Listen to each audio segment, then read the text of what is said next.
Hay una cita, del filósofo Michel Foucault que siempre me ha dado mucho que pensar. Ajá. Se preguntaba algo como ¿por qué el sexo es tan secreto? Es buena pregunta. Es que, si lo piensas, es una paradoja increíble, ¿no? Totalmente. Cómo algo tan fundamental para la experiencia humana ha sido durante siglos un secreto a voces. Algo reprimido, sí, pero a la vez intensamente buscado. Es que es el punto de partida perfecto para nuestra conversación de hoy. Sí, Porque los documentos que hemos analizado nos muestran precisamente eso, que la sexualidad no es algo estático, inmutable. claro, no es solo biología. Para nada. Es una construcción humana que se moldea y cambia radicalmente con la cultura, la política, el tiempo. La propia OMS, de hecho, define la salud sexual como un estado de bienestar físico, mental y social. O sea que va mucho más allá. Y esa es un poco la misión que nos hemos marcado para este análisis. Ajá. Queremos trazar esa evolución, seguir el rastro de la lucha por los derechos del colectivo LGTBI. Va a ser un viaje que nos llevará desde la antigüedad hasta las batallas legales y sociales de hoy. Y para ello nos apoyamos en varios documentos académicos, ¿verdad? Sí, que nos dan un mapa global para luego aterrizar en los casos de España, Europa y también América Latina. Es que es un recorrido que, en el fondo, nos enseña algo muy importante. ¿El qué? Que lo que hoy consideramos normal o natural es en realidad el resultado de siglos de debate, de represión y, sobre todo, de una lucha incansable por la dignidad. Pues hagamos ese viaje en el tiempo, porque al ver la perspectiva histórica, lo que me sorprende es que no hay una línea recta. No es que todo fuera represión hasta el siglo XX. No, para nada. Hay picos y valles de tolerancia, a veces en la misma época incluso. Totalmente. Por ejemplo, en la Grecia clásica, la homosexualidad masculina entre un adulto y un joven se entendía dentro de un contexto educativo. Casi como un rito de paso. Exacto. Un rito hacia la madurez. Era algo normalizado en ciertos círculos. Pero al mismo tiempo, en el mundo del judaísmo antiguo, el foco era casi exclusivamente la procreación, dentro del matrimonio. Claro. La infidelidad femenina se castigaba con la lapidación. La sexualidad tenía una función social clarísima. Y son dos mundos que coexisten. Y en Egipto, para añadir más complejidad, el incesto dentro de la familia real estaba aceptado. Para mantener la pureza del linaje, sí. O sea que cada cultura creaba sus propias reglas del juego, y a menudo eran contradictorias entre sí.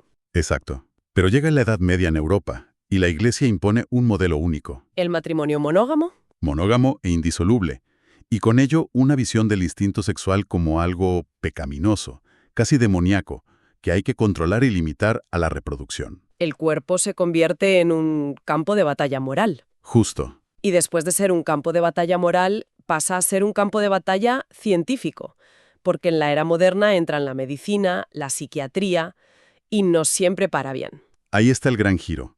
Durante los siglos XVIII y XIX, en plena época victoriana, la sexualidad se convierte en objeto de estudio. Pero con la intención de patologizarlo todo. A menudo sí. Todo lo que se salía de la norma, conductas como la masturbación, se veían como una enfermedad que podía llevar a la locura. Madre mía.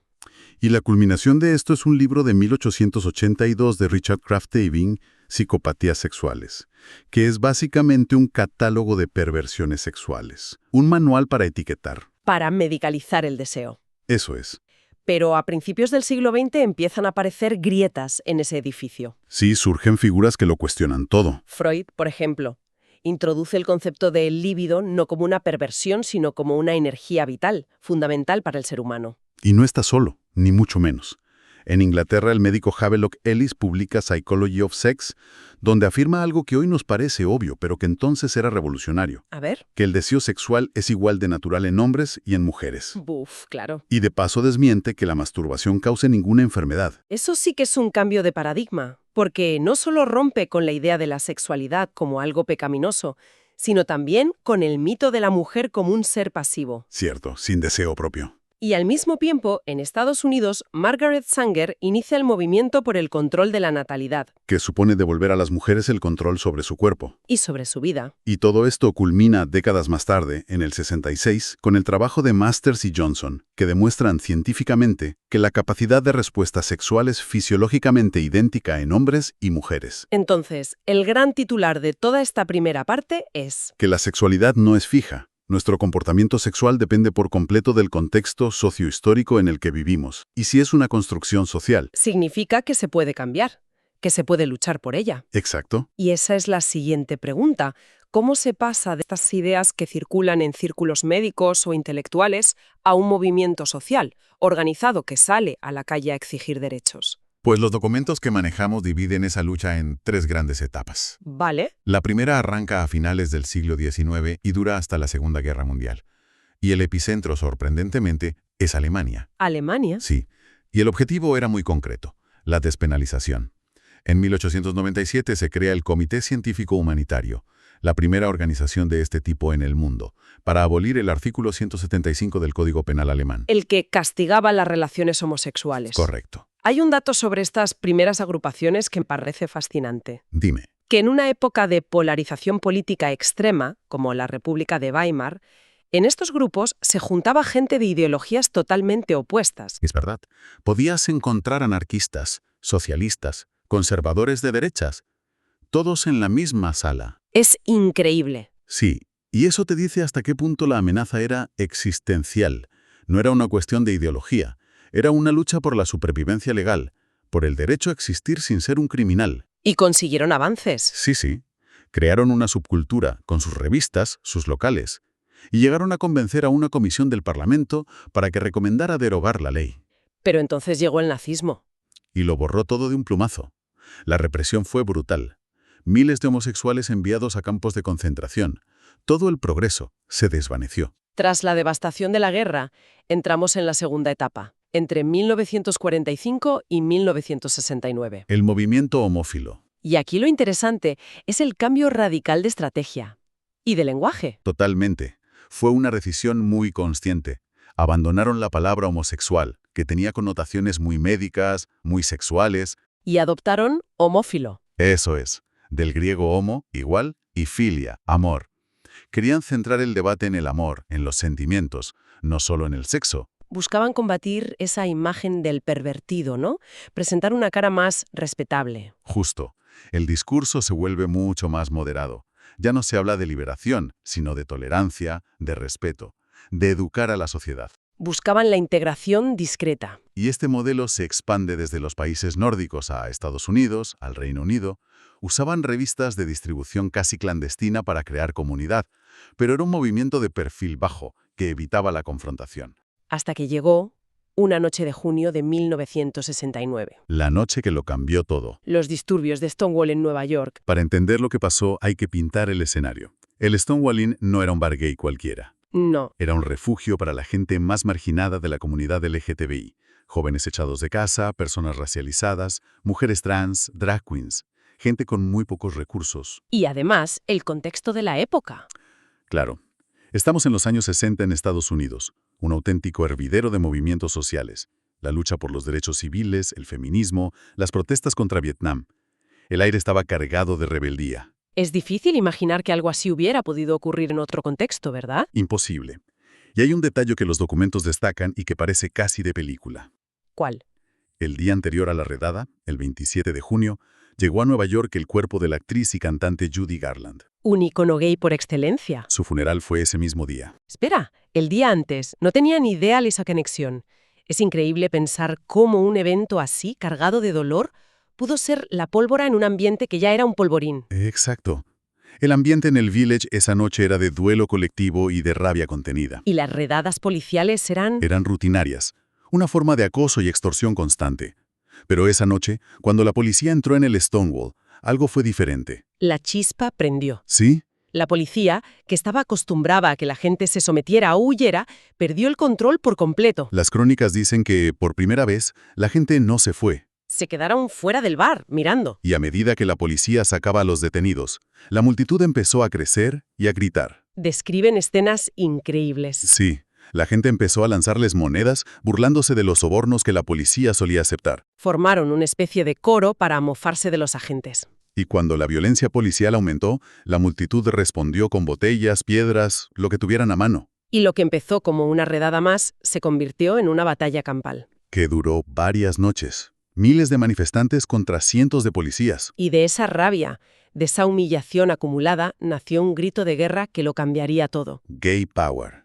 El poder gay. El legado de Stonewall es inmenso. Fue la primera vez que la comunidad se defendía de forma espontánea y violenta contra el abuso. Marcó el fin del movimiento homófilo de perfil bajo y el nacimiento del movimiento de liberación gay. Ya no se pedía tolerancia. Se exigían derechos y respeto. De ahí surgieron organizaciones mucho más radicales, como el Frente de Liberación Gay. Y justo un año después, el 28 de junio de 1970, para conmemorar los disturbios, se organizó la primera marcha del orgullo gay, De ahí vienen las marchas que vemos hoy. que son esa mezcla tan única de protesta y de celebración. Exacto. Una protesta contra la discriminación que aún existe y a la vez una celebración de la alegría y la resiliencia de poder vivir libremente. Es increíble pensar en esa explosión de libertad y de rabia en Nueva York. Pero me pregunto qué eco podía tener eso, si es que tenía alguno, en un lugar como España, Uf. que en 1969 vivía uno de los momentos más oscuros de la dictadura. El contraste es brutal. Mientras en Nueva York se gritaba Gay Power, en España se endurecía el marco legal represivo. En 1970 se aprueba la Ley de Peligrosidad y Rehabilitación Social. Y es fundamental entender su lenguaje perverso. No hablaba de castigos por un delito. No, pseudocientífica para la represión. El artículo incluía explícitamente a los que realicen actos de homosexualidad. No era un crimen, era una enfermedad social. Y esa cura se traducía en centros de internamiento, que eran básicamente cárceles. Uno en Huelva y otro en Badajoz para hombres. El objetivo oficial era la reforma. En la práctica, terapia de conversión y trabajos forzados. A pesar de ese clima asfixiante, empezaron a surgir las primeras formas de resistencia. En la clandestinidad, claro. Uno de los primeros hitos, que requirió una valentía enorme, fue el Documento de los 24 en 1975. Un grupo de psiquiatras catalanes que protestó públicamente. Y poco a poco se fue tejiendo el movimiento. Primero con grupos como el MLH, el Movimiento Español de Liberación Homosexual. En Cataluña, este movimiento se convirtió en el FAGC. Y en 1977, ya en plena transición, el FAGC publica un manifiesto con unas reivindicaciones muy claras y muy valientes para la época. Eran 3 puntos fundamentales. Primero, y urgente, la derogación de la ley de peligrosidad. Lo lógico. Segundo, una amnistía para todos los encarcelados. Y tercero, y esto era increíblemente avanzado, exigían una educación sexual en las escuelas. Que no discriminara la homosexualidad. Y que la entendiera como fuente de placer y comunicación, no solo de reproducción. También es importante señalar que las mujeres lesbianas, que sufrían una doble opresión, crearon a menudo sus propios colectivos. Sí, sentían que sus problemas no siempre estaban representados en los frentes mixtos. Y muchas acabaron integrándose en el movimiento feminista, que ya tenía una estructura más sólida. Es un buen recordatorio de que la lucha por los derechos nunca es un bloque monolítico. Siempre hay debates internos, tensiones, alianzas. Vale, ampliemos de nuevo la perspectiva. Mientras en España se luchaba por salir de la dictadura, ¿cómo avanzaba la batalla a nivel continental? En Europa, desde los años 80, las instituciones supranacionales empiezan a mover ficha. El Consejo de Europa, el Parlamento Europeo. Eso es. Emiten varias resoluciones pidiendo a los Estados miembros que acaben con la discriminación. Eran recomendaciones, no vinculantes, pero sentaron un precedente político muy importante. Supongo que tener la orientación sexual explícitamente en un tratado de la Unión Europea lo cambió todo, ¿no? Le daría a los activistas una base legal potentísima. Exacto. El hito fundamental fue el Tratado de Ámsterdam de 1997. Fue un antes y un después. Se convirtió en un derecho legalmente vinculante. Justo. A partir de ahí, un país ya no podía discriminar sin incumplir la ley europea. Y mientras al otro lado del Atlántico, en América Latina, el panorama era muy distinto. Totalmente. Un continente de enormes contrastes. Se da la paradoja de Ecuador, que en 1997 pasa de penalizar la homosexualidad a ser poco después el segundo país del mundo en prohibir la discriminación por orientación sexual en su constitución. ¿Qué cambio tan rápido? Los avances fueron muy desiguales. Conseguir personalidad jurídica para las asociaciones fue una lucha larga. Luego vinieron las uniones civiles. Hasta que Argentina dio un paso de gigante que resonó en todo el continente. Así es. En 2010, Argentina se convierte en el primer país de América Latina en legalizar el matrimonio entre personas del mismo sexo. Fue un faro. Demostró que era posible. Incluso en un contexto culturalmente conservador. Entonces, después de este larguísimo recorrido, ¿dónde estamos hoy? ¿Cuáles son los grandes logros y qué batallas quedan pendientes? Uno de los logros más importantes, y a veces uno que damos por sentado, es la despatologización. Es un cambio fundamental, sí. En 1990, la OMS por fin elimina la homosexualidad de su clasificación internacional de enfermedades. Oficialmente dejó de ser considerada una enfermedad mental. Y para conmemorar ese hito, el 17 de mayo se estableció como el Día Internacional contra la homofobia, la transfobia y la bifobia. Es increíble pensar que eso ocurrió hace poco más de 30 años. Y hubo un segundo paso crucial, mucho más reciente. En 2018, la OMS también excluyó la transexualidad de su lista de trastornos mentales. Pasó a llamarse incongruencia de género. Y se reubicó en un capítulo sobre salud sexual. El cambio es sutil pero profundo. No es un trastorno que curar, es una condición de salud. Pero a pesar de estos avances gigantescos, la lucha está lejos de haber terminado. Para nada. La Federación Mundial ILLGA sigue documentando que la homosexualidad todavía es delito en decenas de países. En lugares como Afganistán o Arabia Saudita, los castigos pueden llegar a incluir la pena de muerte. Al final, el objetivo del movimiento, aunque las estrategias cambien, sigue siendo el mismo. Construir una sociedad donde prime la igualdad real. Una sociedad libre de prejuicios y estereotipos. Donde nadie sea perseguido, discriminado o violentado por ser quien es o por amar a quien ama. El viaje que hemos explorado es increíble. Hemos visto cómo la sexualidad ha pasado de ser un secreto a voces a una patología médica, a un peligro social, hasta convertirse, finalmente, en un campo de batalla por los derechos humanos.